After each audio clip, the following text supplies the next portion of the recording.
Ever feel like you suck at this job? Motherhood, I mean. Have too much anxiety and not enough patience? Too much yelling, not enough play? There's no manual, no village, no guarantees. The stakes are high. We want so badly to get it right.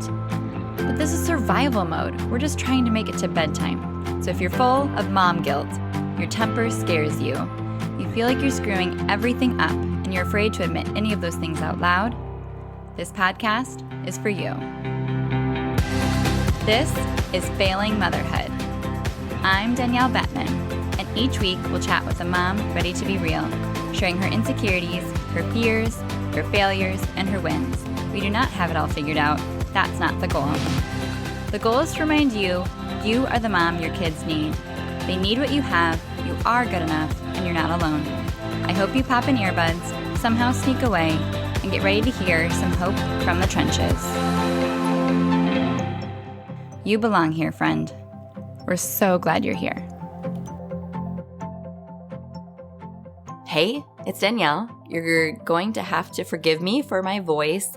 It's got like some junk going on. You know how that goes. It runs through the whole family. But I'm fine. And the show goes on with podcasting. And also, I'm not good at time management. So I put things off into the last minute. And then I have to go out of town. And I don't have any choice but to record with this voice. So here we are. And today's episode is inspired by a conversation that I had with a friend yesterday. Her name is Sarah Olsher. And I had her on the podcast before. We have collaborated on a bunch of products for kids' mental health and her shop, mightyandbright.com. So if you have not checked it out yet, that is one of my hugest recommendations for clients. We are so aligned, and I point everybody to her stuff. So we were talking, and she mentioned a conversation that she had with a friend that was really concerned for her daughter's anger.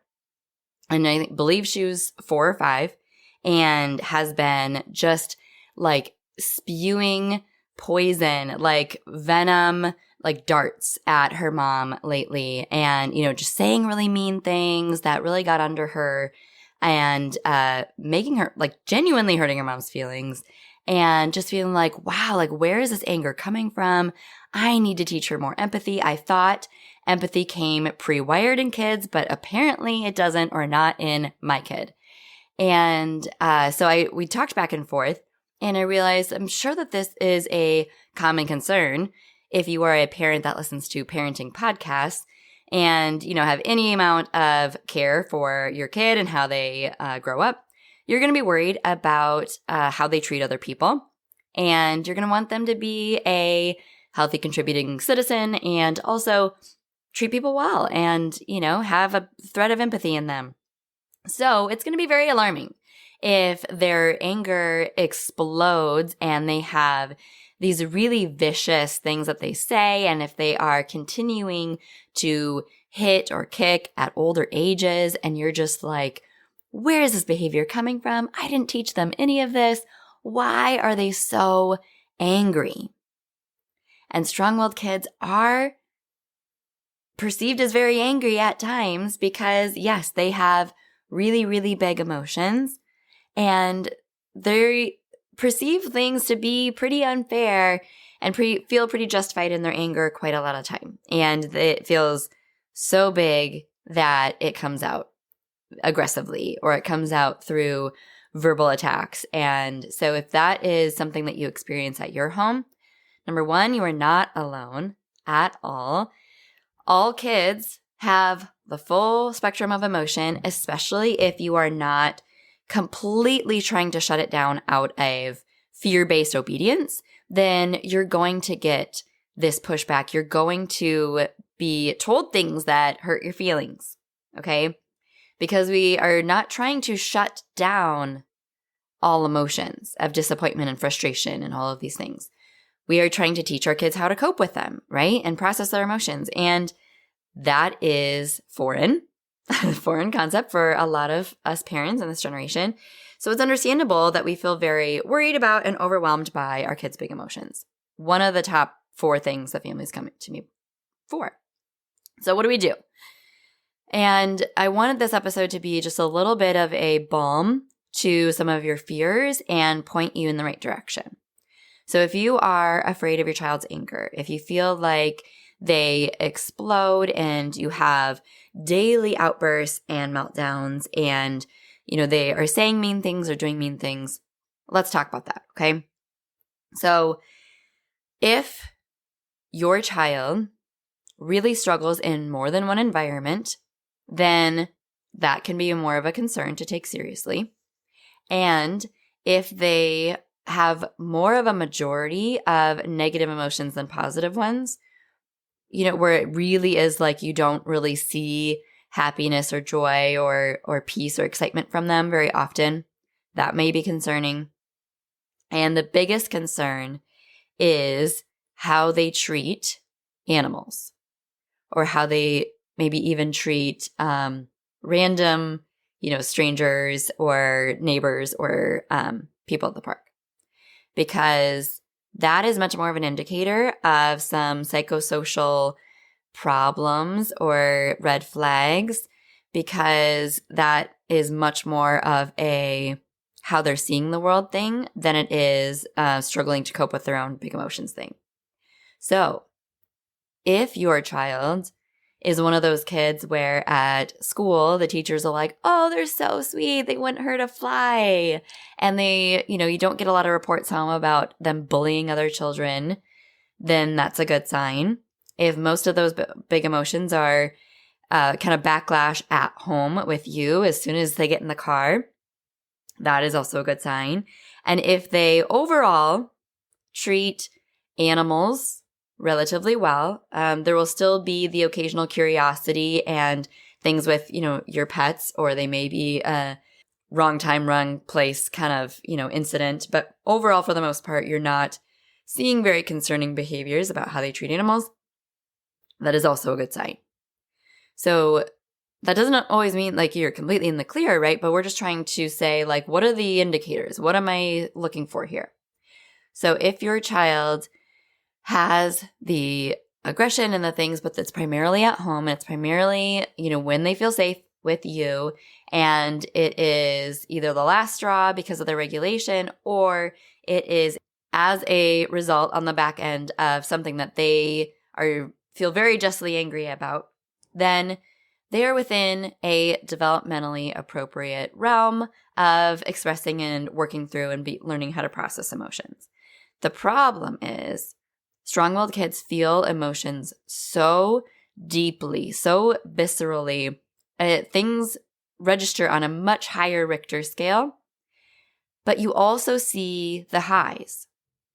So I want to make sure I made that point too. It's also a really good sign if you are seeing high highs, right? They can be very happy, very excited, very loving and helpful in their best moments.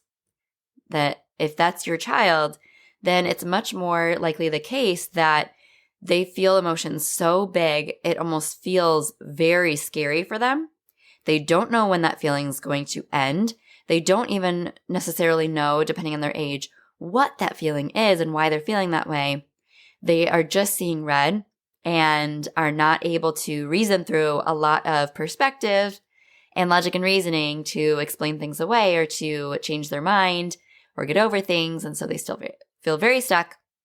And these emotions completely drive the car and tend to dominate your household.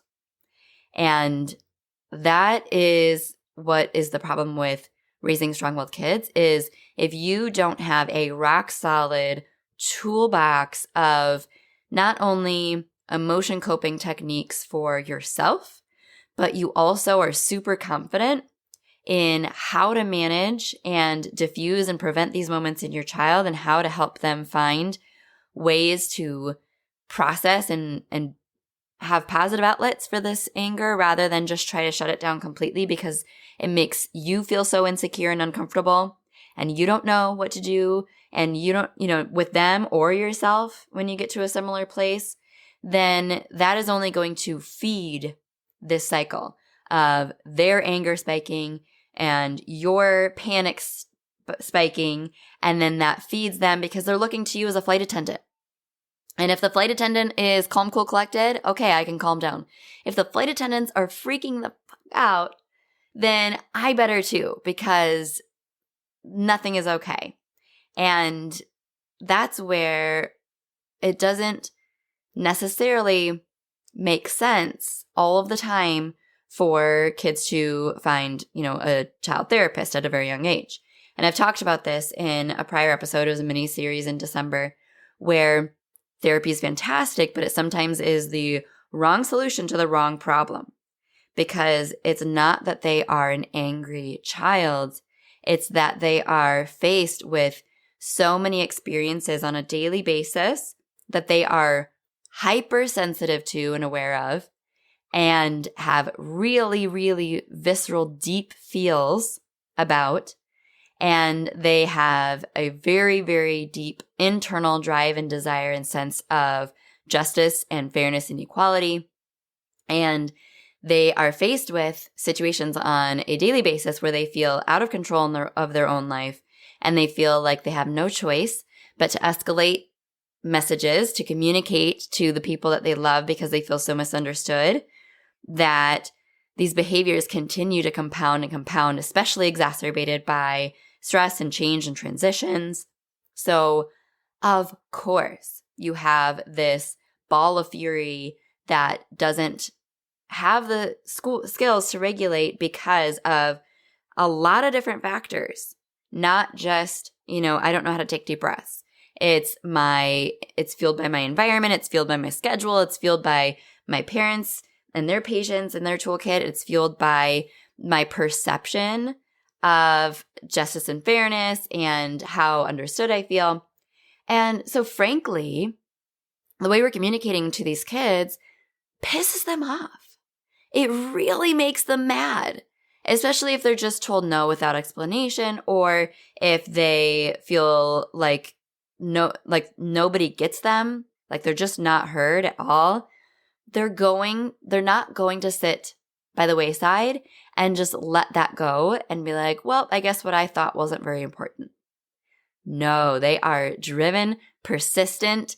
They are go-getter, passionate kids that insist on getting their message across, and they will do what it takes to get that, to make sure that they feel satisfied with that. So if you see this anger consistently and at later ages and it's not getting better, that's why. So what needs to happen is a multitude of things, right?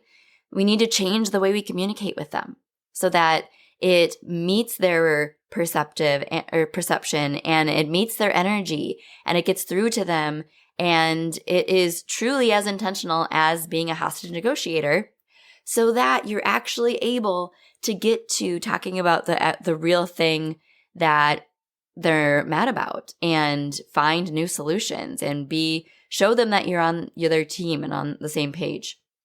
We need to teach them ways to process their emotions in healthy ways by modeling it ourselves first. It is a trickle-down effect. We have to be able to lead, because if you see your strong-willed child treating other siblings poorly, unfairly, or saying mean things to them, or not having patience for them, not being able to meet them at their level, that is because they are just truly regurgitating what they have seen and how they feel like they've been treated by you.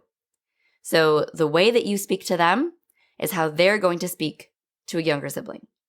And when you change the way you speak to them, you see them change on a dime, turn on a dime, and they immediately start using those scripts with that younger sibling. And it is so validating that all of your effort is paying off. And it feels so good to hear it from their little voice. But we need to change the way we communicate with them. We need to teach them ways to cope with their emotions in ways that we are learning to cope with our own ourselves. And we need to help them feel more in control of their own life, feel like they have positive outlets for their attention or for getting attention from adults, and feeling like they are heard and they belong in ways where it doesn't make them come to their own conclusions or make them figure it out themselves to get their needs met. Because they will. They're just not mutually beneficial, and it causes a lot of problems for everybody involved. That's what creates that feeling of tension and walking on eggshells and feeling like you're held hostage and that everything is on their terms. And when they don't get their way, everyone suffers. You have to find ways to work through that and empower them. And when you do, the behaviors they're using to work to get those needs met are eliminated completely. And then you can deal with what's left by getting ahead of it and diffusing it and preventing it in the first place. And it's just simple routine shifts. And it is just other ways of looking at things that help put your mind at ease and your fears at ease so they're not driving the ship as well for you in your parenting decisions. But that's what actually needs to happen if you have a strong-willed child with quote-unquote anger issues and you're wondering and worried about why are they so angry. You truly don't need to teach them empathy other than being mutually respectful in the way that you treat them. Because empathy truly does come hardwired in kids. It's actually a pillar of positive discipline that you can tap into this natural desire to be helpful to a community. Kids want to be a part of something bigger than them.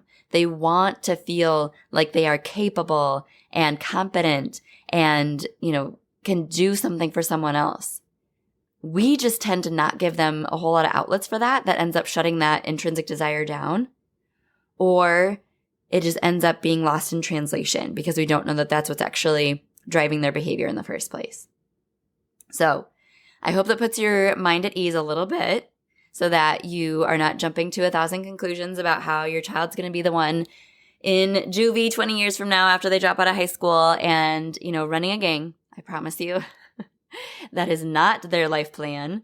And instead, if you are able to find the tools now to truly work with the way they're wired and set them up for so much success in the future, because they will do well for others. They will know how to follow the rules and they will keep it together. But the more and more they're out of your home, the more and more concentrated those big emotions and reactions become with you.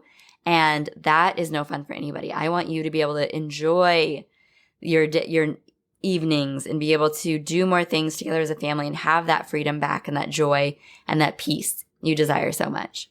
So if that feels like truly the right next step and you want to find out more and you are ready to make better days inevitable and transform your relationship with your strong-willed child, then go ahead and schedule your initial consultation using the link in the show notes. It is wholeheartedly.as.me/call, or start with my free training, Authentic and Unapologetic. It is all about parenting strong-willed kids without bribes and threats so that you can break free of power struggles, guilt, and self-doubt.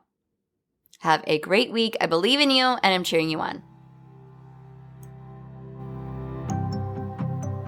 Thank you so much for tuning into this episode of Failing Motherhood. Your kids are so lucky to have you. If you loved this episode, take a screenshot right now and share it in your Instagram stories and tag me. If you're loving the podcast, be sure that you've subscribed and leave a review so we can help more moms know that they are not alone if they feel like they're failing motherhood on a daily basis. And if you're ready to transform your relationship with your strong-willed child and invest in the support you need to make it happen, schedule your free consultation using the link in the show notes. I can't wait to meet you. Thanks for coming on this journey with me. I believe in you, and I'm cheering you on.